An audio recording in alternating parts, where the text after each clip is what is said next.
Alright guys, Beal here, back. Next morning, it is 11:46, so it's already actually almost not morning. But we're continuing our Yakuza Like a Dragon. I'm also going to listen to the live feed update for Big Bird Canada because I'm not going to have time to listen to it. And, you know, hey, if Rohan goes up, Rohan goes let's up. do it. But Josh is... Also, I'm going to be eating my lunch as well, so again, completely unprofessional episode here, but who gives a shit. Okay, so yeah, we are fighting Jun Jihan, which, yeah, that's the guy from Yakuza 6, right? It's so fucking bizarre. They brought this guy back, of all people. What do we want to do here? Well, like, he can only... Yeah, so let's do this. There's only one enemy, so... Latoya's living her best life, let's be real. Fuck, they like almost nothing. Yes. So Ty is going to join them and discuss the nom some more. So obviously, you know, Deshaun is very much involved here.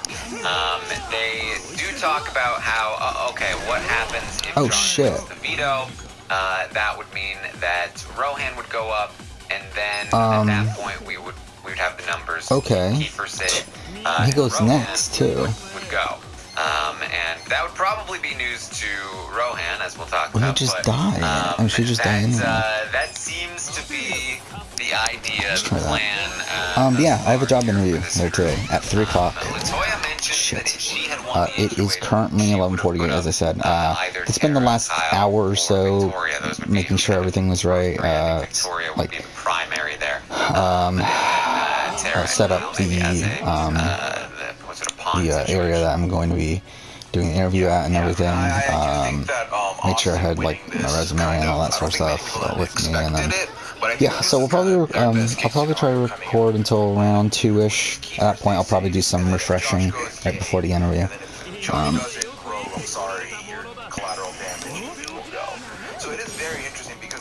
What? How did I miss the timing on that? Whatever. On-site, 3 of them were not available, and we're not going to go up no matter how we look at it. So it really does leave Austin with a very small pool, which I can't decide if I think it's an advantage for the HOH to be given less options like this, or it's a disadvantage. I think I would say it's a disadvantage, primarily, just because I don't think that anybody who gets nominated is going to be like, don't worry about it, you didn't have any options. You know what I mean? They're gonna be just as pissed off, but you know, so you're just limited in terms of you're able to put up here. Right? Yeah. I feel like well, there's the justification element of hey, I had nothing else I could do, but then it might even hurt more because it's like this feels more targeted because there's. It sucks that we don't have our healer. So I can see it on both sides. Yeah. So Latoya and Tina are going to go and talk to Kiefer and just give him a heads up that they think that he might be in a little bit of trouble here, that he is probably going to be ending up on the block this week. But don't worry, he'll be fine. Don't freak out. He's like, should I go talk to her? He's like, nah. They were like, no, don't say that. Don't act like you know already. That'll freak her out. Just be cool. Be cool, Kiefer. And honestly, if you think Kiefer is gonna be cool, he's gonna be chill. I don't know about that. I think it's very interesting now in coming into the feeds and see how Tina and Kiefer, the 2 team captains at the start about safety, have gotten sorted in the house, because it's very clear that Tina is in the more decisive role, is in a more like I'm in charge kind of vibe, and in a good place. That does more damage than the other one. That's so fucking bizarre. Hey, listen, you're probably gonna end up being on the block a bunch, but like, just be chill, we've got you. And oh shit. It's not an easy place for someone like Kiefer to be. I think when we saw his intro packages, I thought he was gonna be a bit of a social butterfly. I thought he might have a little bit of social. Wait, no, what the fuck? That's not what I meant to do, but fine. That's not bad either. And I was going to pretty much do that anyway. Oh fuck, we're so fucked. Well, Kiefer does say that, okay, well, I've got 5 votes at least, and this wait, why is a can't I do that? Where, you will need 6 if Austin wants to break the tie against him. But having 5 votes, I forgot that we have that you only need 6. So I'm assuming these votes again would be Tina, So yeah, it wouldn't be the worst thing in the world. Thank you. And then Jed and Beth, I assume, would be the other votes he is counting on. So that's sort of where this majority group is at the moment. We also have Rohan and Kyle talking. They seem to be a bit of a duo here. And they also seem to be working with the other bros, Ty and Jed, to some degree at least. Oh shit, I didn't realize she would be stunned. Rohan mentions that Okay. Julie had asked Well then him, we probably should hey, should I blow go up on on Josh? And he was like, his intention was to put a bigger target on Josh. They are not a fan of Josh, primarily because Josh is the one that was running around talking about Pretty Boys 2.0, and apparently they kind of think they might a little bit be involved in a Pretty Boys 2.0, and so they're kind of annoyed with that, and they would like for Josh to go this week as well. So his intention in sort of saying, yes, Julie, you should blow up on Josh, was to put a bigger target on Josh. It's still unclear to me whether this was one of the causes only of the Costco vote can do flipping, or if this pound was meat. after the vote had already flipped, and he was just trying to, have Julie blow up on Josh, essentially on her way out the door, to help put a bigger target on Josh. I think it's the latter, but I think so too. But yeah, that's based on the reads I'm getting of all the conversation, but it's not 100% accurate, obviously. I mean, this is what Rose said he wanted to do in his bio, so I'm happy to see that he's being a little bit of an agent of chaos without being the main perpetrator, so that's great. I do think that these two, Kyle and Ro, are a solid thing, and I don't necessarily think that they have Jed and Ty's best thoughts in mind, or however I'm supposed to be phrasing that, but I don't think they're fully a four. But I think they know that because of the whispers, they don't want that to be a rumor going around. And Ro definitely seems like the type of guy, if he hears his name put out, he immediately wants it shut down and removed. So this does check out for him.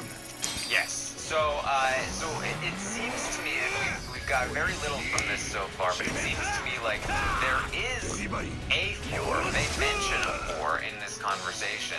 That like, hey, we'd be safe, and I believe Kyle was like the four of us. Them, Ty, and Jed. But that it's not necessarily the four. It's not like a tight crew that is necessarily running things. When Ty's talking to Latoya and Tina, that's all the damage talking about voting Rohan out over Kiefer, and I don't know if he was telling the truth in that moment, if their loyalty is more with the guys or with this Sunsetters group, that is still unclear. But given how that was not worth it. Kyle were talking about Jed and Ty, and just like where people were hanging out and stuff, it seems like Ty and Jed may be more with it's this one. Sunsetters than with Rohan and Kyle. But we're not going to make the same mistake the players in the house do all the time. You have to assume that they may be a lot tighter with the other bros than you might think. Right, Kuya? We're not going to just be led along. We're not going to be just like, what? Oh, Ty and Jed, you're with us. You choose. You have options, but you're choosing us. We're your I think we're people, fucked. right? We're better than that here. You know we are. We're smarter. No, you should always, whether or not it's something solid, you should always assume that when there's a group of four bros, they're gonna be bro dudes, they're gonna be bros. There's we're so fucked. Allegiances here, because ultimately, what goes in the back of every bro dude's mind? If one of the bro dudes leaves, that's like breaking the suit. Now that means the bro dudes can leave, so as long as they all stay their targets ahead of me. So whether or not they've got like a name for themselves, the hunky men or whatever, I think that they're definitely at some point of their core are going to try and keep each other safe as long as they can for shield purposes.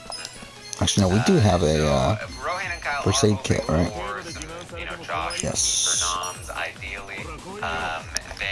They did mention that they were a little bit wary of Latoya. They weren't sure what Latoya would do if she won, and I believe Rohan said like, oh, even Jed was worried about what Latoya would do, which, again, I don't know what that means. But we'll probably find out eventually. We then had them talk about Rohan has spoken with Brayden about working together, and he is thinking about approaching Brayden again about maybe solidifying something with Brayden, Austin, and Victoria, who seem to be a Maybe the trio other attack is better. based on their association with Julie. So Victoria was actually good friends with Julie, probably the person who was actually closest to Julie, which is interesting that we didn't see that in the episode at all, and instead we saw this dolls thing, which was very not real apparently.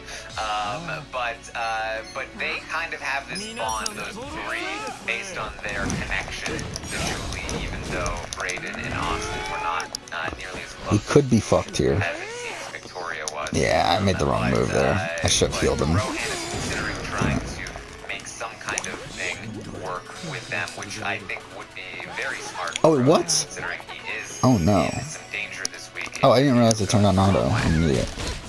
Yeah, and honestly, we talked about the Sunsetters, the alleged 6. This would be a good 5 place to land on for Rohan, and I think that kind of leaves a couple, because I leave Tara in the middle and leaves Josh in the middle, which would be the targets. It really leaves Tara in the middle, so they were able to Fuck off. 6, that gets very interesting. We're in such a bad spot now. I think that Aro is at this point trying to just get enough it's people done. good with him so that he is safe. It seems like he's not like fully. God I think damn the it. only person he's really committed to at this point is Kyle. I think everyone else will be a marriage of convenience, but if you can make it work, bro, make it work, because you're gonna need this. I think he realizes that he is not going to be. You know, his name's going to be coming around the block the next couple of weeks, regardless, by the sound of the house dynamic. So I think this is a very smart move by him. He's able to do it. All right, so we finally get some conversation with Austin, as she's going to talk a little bit of game up in the You know what? wage room with Let's just try auto. who See what happens. seems to be somebody that she is close to. Now, it doesn't seem like they have a super solid relationship or a super solid game relationship, but they are trying to solidify one. Obviously, they've hung out before. Okay, did not want to use that one, but fine. They talk a lot about how, we actually weren't that close to Julie. It's not our fault that we were that did close almost to no Julie, and damage. Now she's a social pariah, and we're not social pariahs. A lot of, self-justification for even being in the vicinity of Julie after everything. And it's like, who are you trying to convince you're talking to each other? What are you doing? And they're just trying to distance themselves from Julie, but they were the only ones in the room.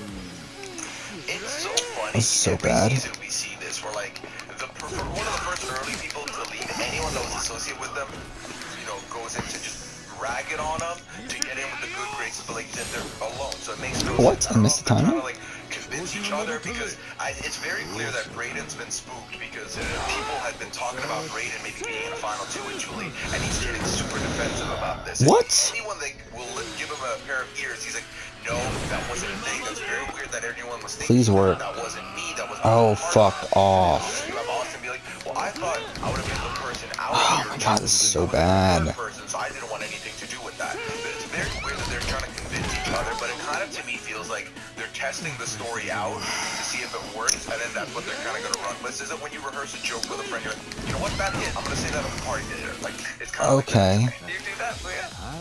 Listen, I What the don't, fuck? But sometimes I'll make like my one roommate. This one even worse. You know what?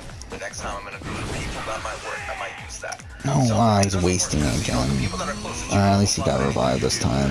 without it being funny. So that might be a mistake. Don't really read into that. All right, well. He gets 2 turns in a row?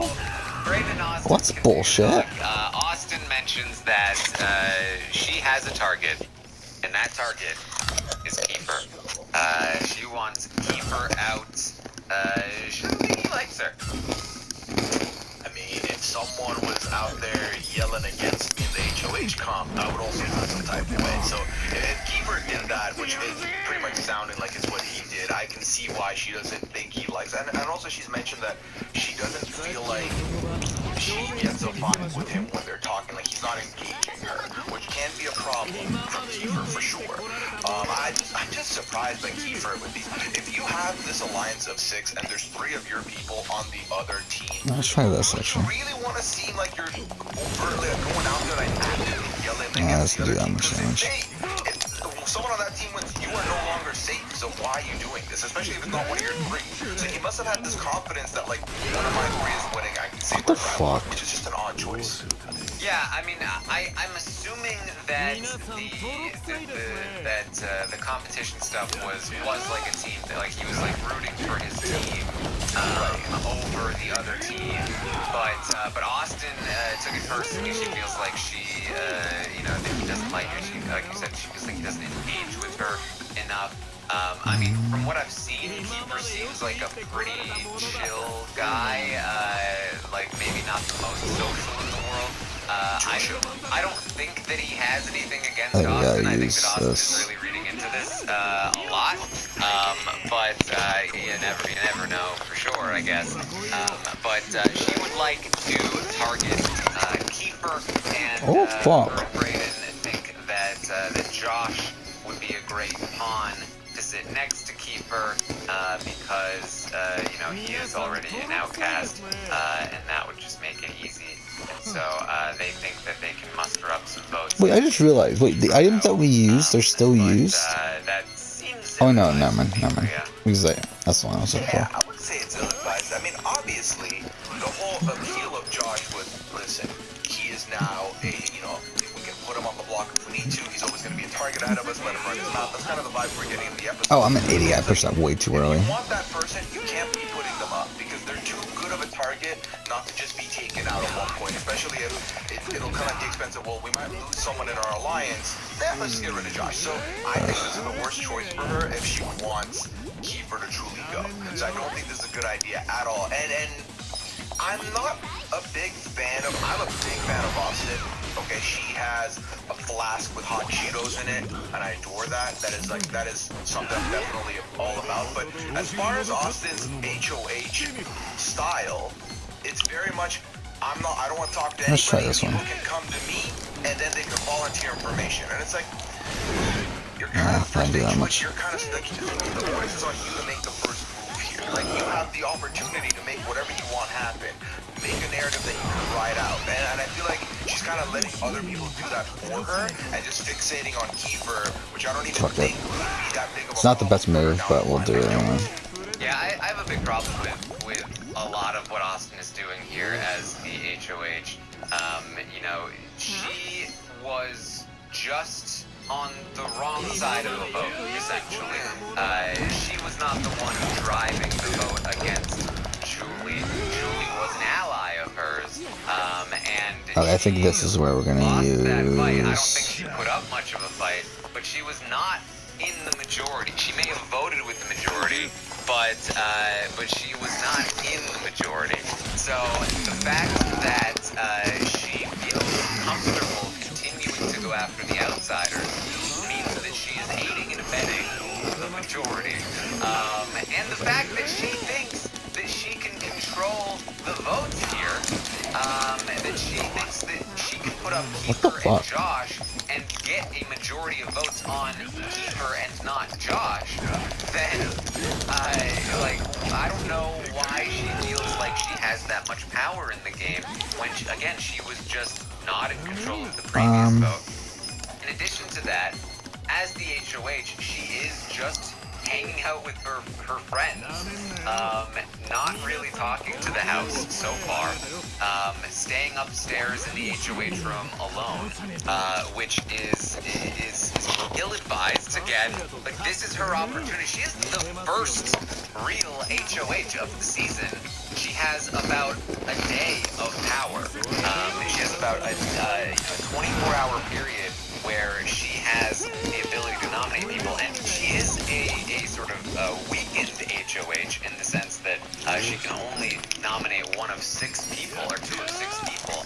But even still, this is the time to be gathering information, to be brokering deals, and inserting herself into some kind of structure. And instead, she is spending all this time hanging out with Brayden and talking about how she doesn't want to talk game tonight. And she just wants to like play dumb and let people come to her. Alright, so it's not the way to deal with a game where, especially a game where you were not in control of that previous vote. You are on the outs. There is a group out there that is controlling the vote. You're not in it. perfect. Do something about it. Perception is 9/10 of reality in that house, and especially if you're the first HOH, what you want to do is seem like you've got authority. Like, you don't want to cross me, you want to work with me because it'll end badly for you. So if you're coming into this first HOH and you're kind of letting other people call the shots and you're not really, owning your HOH, then down the line you win an HOH, no one's sweating. They're like, you know what? We'll be fine. It'll be easy to control. We're going to be in a good spot. And like, you don't want to get used to this kind of positioning early, because then it honestly might make you we gotta heal Casca. No fucking way I'm gonna let him die here. Let's actually give him stamina next. I mean, there's a reason why I've drafted her in a bunch of places in the preseason, because I did like what I was seeing. But I do think that if you start off like this, it's going to be hard to get out of this shell. So here's hoping something happens. I'm very, very much not thinking it's gonna. So I'm a little bit nervous, but there's still a lot of games we played. Day one of the feeds. Maybe something happens today. I don't know. Yes. And another, she's like, she's complaining. So Kiefer ends up coming into the HOH from a couple of times to just try to, like, talk to Austin a little bit. He knows he's gonna go up, so he would love to just, like, maybe get to know her a little better, maybe talk with her, maybe campaign a little bit, who knows. So he goes in twice. It's very awkward both times. She doesn't really want to engage with him. She's later gonna be like, that pissed me off. I was so annoyed that he came in 2 times. Like, I don't want to hear campaigning. Like, dude, leave me alone. Like, give me a day already. I think we got it this time. And then in the same breath is like, I just want people to come to me. That's what I want. I want people to have to just come to me. Like what? Like, you're playing a game. Oh, well. Just play the game. Yeah, it's like on a scale of Austin to LaToya, how much are you into playing the game right now is really what I'm seeing. That's the scale for this season. Yeah, it's very fascinating because, again, I feel like, you have the whole week to just chill in this room. But I feel like, again, set the precedent that first night. Talk to the people you need to talk to. If anyone's trying to talk to you, let them in. By putting the onus on the other people to, like, have to approach you, it's let's be real, it's kind of queen activities. I do like that. However, a queen title is not just he's stunned. You have to earn it. So I think you have to make the moves to be queen. Fuck off. That was so close. And it's too early to just be doing it like this.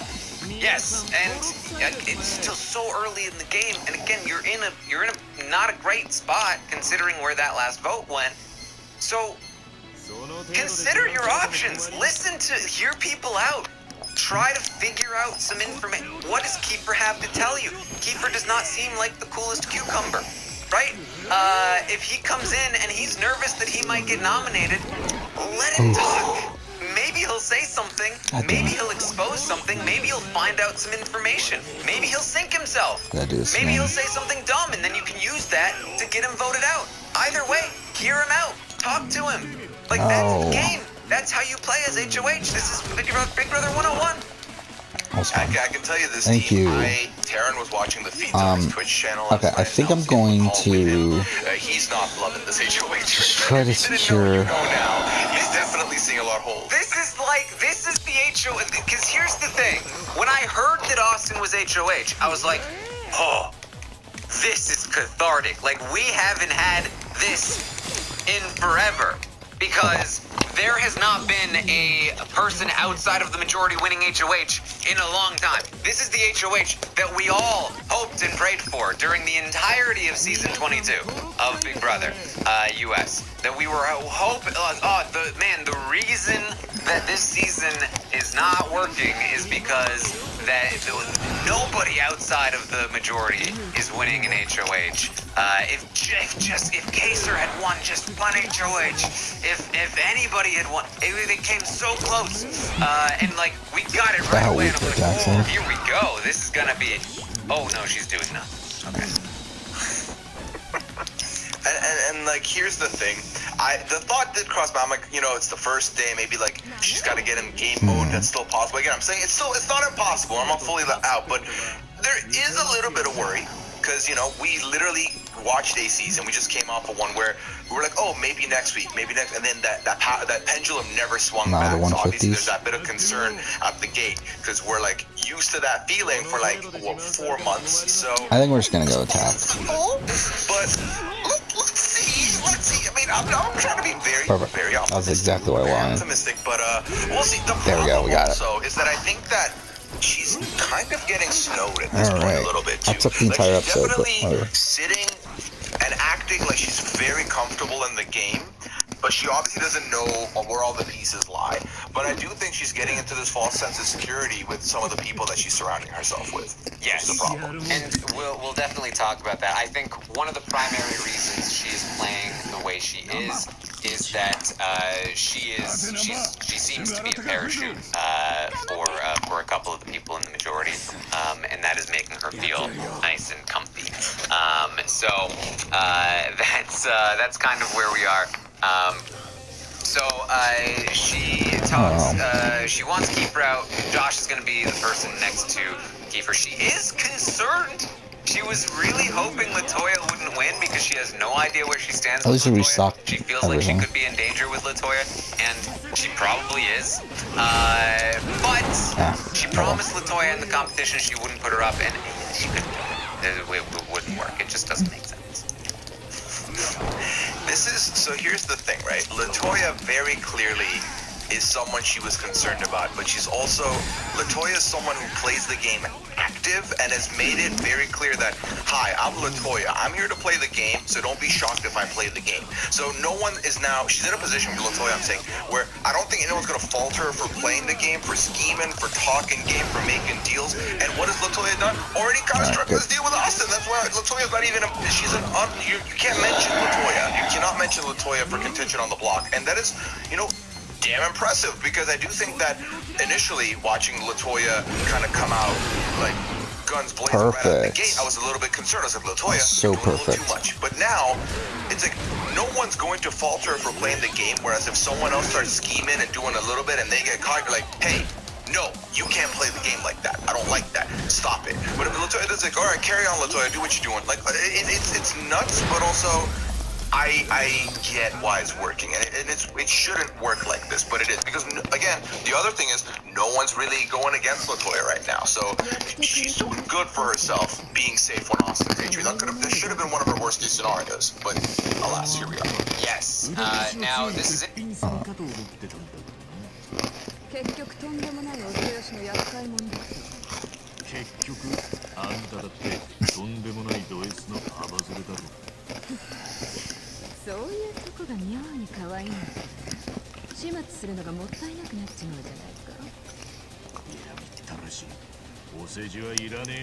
Interesting, because we know that if Josh and Kiefer go up on the block, if the veto is won by one of them, I don't think that anybody at all would use the veto on either of them at this point. Even Kiefer's alliance has already told him, we're not using the veto on you. So the veto will not be used on them, but if one of them wins the veto, assuming Kiefer even uses it, if one of them wins the veto and uses it, then we would see that Austin would likely have to choose between Latoya and Rohan as the replacement nominee. Now, we know that she's already concerned about Latoya, but there is obviously a big group of people that would be pushing pretty heavily for Rohan. Now, again, she feels she doesn't feel comfortable with Latoya, and she likes Rohan. She says both her and Brayden like Rohan. She's just a little bit concerned that he might be in with the guys. She knows Latoya's in with the guys, but she's concerned that Rohan may also be in with the guys. And Brayden sort of backs Rohan up, says, nah, he told me he would never be in an all-guys thing. Like, never. That's the last thing he would do. And I believe him. Like, I think he's telling the truth. They both like him. And this is what Rohan had been talking about a little bit earlier, that he had been talking with Brayden about working together. So again, we may see Rohan solidify something here. I think it would be very important for him to do so at this point, considering that he could end up on the block if the veto is used. Shit.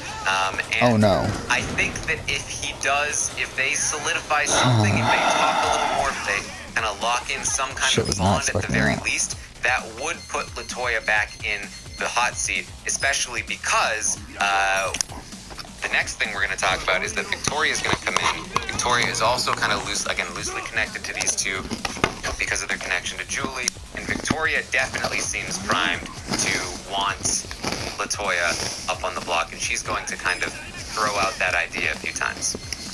Yes, so everything you're saying, I do see happening, and I do see as a possibility. My only worry becomes we made a deal in the early stages. If you break this deal, you are untrustworthy to everyone else. And the fact that the beneficiary of this deal is Latoya. Like, if a deal is broken with Latoya involved, Latoya's not going to be quiet about it and is going to go kicking and screaming into the sunset. So I do think that this is something that Austin's definitely going to be afraid to do, but if all the pieces fall where they fall, if the veto goes the right way, if Rohan successfully talks to her and solidifies something, it could be a possibility. Then it all comes down to, is Austin going to firm the move and do it and then let the chips fall where they may, or is Austin going to be scared and be like, you'll be a pawn. I promise you, you're not going home. We'll make sure you're not going home. Like, it could also go that way. It just depends on who can convince her to do it. Because Latoya is a good convincing person. Is Victoria going to be a good convincing person? That is the question. Yes. So just a couple of other things here. Austin says that she feels like she has Brayden. Obviously, she also feels like she has Jed. She is pretty close with Jed, and people know that she's pretty close. Brayden was like, so how close are you with Jed? And Brayden is not a huge fan of Tara. Just doesn't get great vibes from Tara. Tara seems to be somebody who is not very well connected socially. Probably somebody that everyone would use as a pawn or an easy target if they could. She's just been immune for the last couple of weeks. Yeah, I think Tara, in a weird way, by kind of not being involved, is almost in a decent spot because no one's looking at Tara to go up. I think Brayden's kind of the only one that I've heard is having a bit of like not good vibes, but she's kind of plain. She's kind of, just there, which is not necessarily a bad thing because depending on what happens these next couple weeks, she can find herself a landing spot in an alliance or like a new alliance or a counter alliance and just fit right in. And if she just continues to keep talking to people, she should be fine. But ultimately, I think that it might be a net positive to not have any close ties. Because if one side's mad at the other, one side's going after the other, you're on no side. You're just in the middle. So for now, it's fine. But you gotta start doing something later on to, get yourself some good credit. But we'll see where she goes. Yeah, I mean, if she doesn't have the social chops to be in this group, she doesn't fit in with most of these people, then she really needs to start working on forming individual bonds with people that are connected via ways that are actually in the just script. Typical kind of like is that what they say in we hang out English? Because that just seems bizarre. She needs to start finding people, and she needs to start doing something because otherwise she'll end up just kind of coasting along. So, as I said, Victoria was definitely floating the idea, like, hey, why don't we just throw Latoya in there? But Brayden and Austin shut her down pretty hard. Nah, she couldn't do that. We wouldn't even have the numbers to take her out anyway, so it wouldn't even be worth it. Which, again, is like... You realize you don't have the numbers to take out an individual in week 2, and you're just cool with that? You're just like, yeah, that's fine. We'll leave that alone for now. We'll take out the people that they want out for us. Surely if we take out their targets for them, then it'll be easier to take a shot at them later, right? Listen, that's week 4 me's problem. I'm not gonna do anything about it. But no, this whole mentality of like, if it's a 1-for-1. If I do something nice for them, they'll do something nice for me. Is great in theory, because like I would like for someone not to come after me because I didn't come after them. But who's gonna strike first?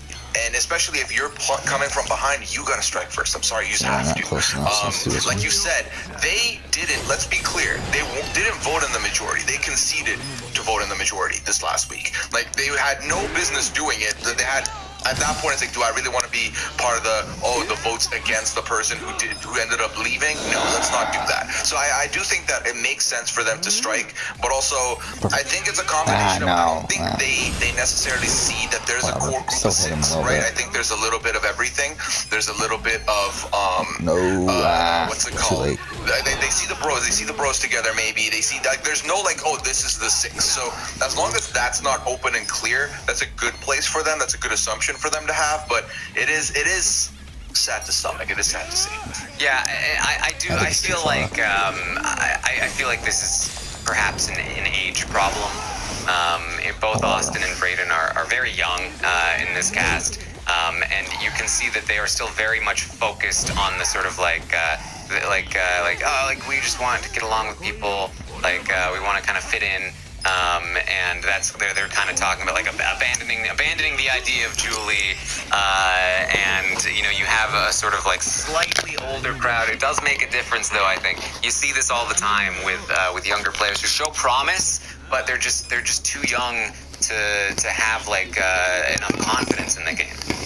Can I make a point as well? I feel free to say that this isn't the case, but I feel like this is a very unique situation as well because, for example, with Big Brother 22 All-Star season, they've all played, they all know what they're doing. This with Big Brother Canada, like we're a year into a pandemic, and I'm assuming I have to for my sanity that they were all socially distancing. So especially for the younger ones who don't really haven't really been in a position where they've kind of been isolated or kind of been doing things alone. This is like, oh my God, we're partying again. I'm hanging out with my friends. I'm staying up late. I'm eating Cheetos. Like, life is great. I can hug people. Amazing. I think that is a little bit of a factor too, where they're forgetting kind of the reason they're there or like to play harder because it's like, listen, this is a vibe. I'm chilling with my friend. I'm gonna go work out with someone later. Isn't that amazing? I'm gonna go sit in the hot tub. Like, this is a party and I get to be here. That's amazing. I do think that's a little bit of it as well, going into it, a little bit of in their heads, because I think the older you are, yes, social distancing is hard, but if you're older, you've probably had to do that where you were alone for a little bit, more likely longer than any of the youngins. So that's kind of something as well to think about moving forward here. All right, so Austin is then going to talk. She's going to have a couple of late night conversations that's going to give us a little bit of insight into where she thinks she stands at the very least in the house. She talks with Beth. And they seem to be working together. So Beth is interesting for me. Beth seems to be, she's in this bigger group, it seems, but some of the people in the bigger group don't fully trust her, and that's because she seems to be a little bit all over the place. Maybe a little bit of like a Sue from last season, a little bit, where like she's kind of in with a group, but she's also just kind of very good with a lot of people. And one of those people is Austin. They talk about how they are working together and that people don't really see it. So Austin lets her know, fills her in on the plan. She says, I want Kiefer out. I don't think he likes me. She was annoyed about him being in her room. And she's concerned for Brayden. She feels like Brayden might not be okay with the guys. She wants to make sure that Brayden is okay. And again, it's just like the entire mentality in the way that Austin is operating is entirely fear-based in my mind. where you know, she knows that there is a big structure somewhere, and she just wants herself and her friends to be okay for right now. And so she's like, can we make sure that the guys aren't going after Brayden because of his attachment to Julie? Like, that's not like you know, we don't want to invest. Like, oh, it's fine. It was just Julie. They weren't mad at Brayden. Don't worry. Like this is warning signs everywhere. Yeah, they're gonna be clear. They're gonna be more clear. I appreciate that Austin is the type of, you know, alliance member who's gonna look out for her own. Have a friend's gonna look out for her own. I do like that. However, again, the fear-based part I don't like. Beth is very intriguing to me, in that I do think Beth is kind of treating the house like a bit of a sample platter. Like, oh, I'll hear all the sides. I'll like try and talk to as many sides as possible. I don't think she's fully. Yes, she's most likely in this Sunsetters Alliance, but I do think that Beth is someone who isn't afraid to talk to the others and kind of solidify other stuff. This is, given the fact that we know Beth is someone who's watched the show prior, I do like this from her. The key is, don't get caught. And given that already LaToya and Tina are a little bit, like, not vibing with her, I would be scared if I'm Beth, but also, for now, it's the second week. She's clearly not going to go on the block. She can use this time to further herself, so get more conversations in Beth, and maybe you're in a good spot. But you know, I gotta respect the game. I respect trying to, you know, get as many people in as possible. So, they talk about how they do feel like the guys will get them far in the game, which is a phrase you never want to hear in Big Brother. And they recognize that they've got other stuff going on. We understand that. We're going to have to watch out for that, but that they're going to take us far in the game. So that was, you know, a concerning conversation on Austin's end at the very least. Austin's also going to talk with Jed, and he's going to ask her what she thinks she's going to do. And she says, not sure yet. Doesn't give him anything. He's like, well, what about Keeper and Josh? Because he knows at this point that she's thinking about Keeper and Josh. She's like, that's good. Yeah, their relationship. Oh, I think there's something there. I think that that's for the long term. I think that 100% Austin is Jed's parachute in that alliance. I think that this is something that Jed has worked on. It's very clear that in this moment she doesn't really want to say anything, but I do think that they've got an interesting link going on at this moment. Interesting enough, because I think it was very clear that Brayden also recognized this, and Brayden has been trying to like subtly be like, so should I go talk to Jed and try and do something with him? Should I like try and link up with him? Because I think Brayden realizes that, hey, if you're in this party, I want to be your plus one. Like, there's no way you're having a party without me. So I do like that. I don't understand what the motive here is to not talk to Jed. Honestly, do you think that she's not fully let Jed in, or do you think it was just like, oh, I want to talk about the game tonight? Like, this is my day. I'm just gonna chill. Like, what are you doing? I mean, this came out. Oh, we're gonna end here. Long after the conversation with. What are that time wise? 17 hours. Yeah. Into game, and, like, she clearly trusts Yeah, we'll end here. Beth a lot more than Jed. Looks like to continue on for now. Thank you for watching.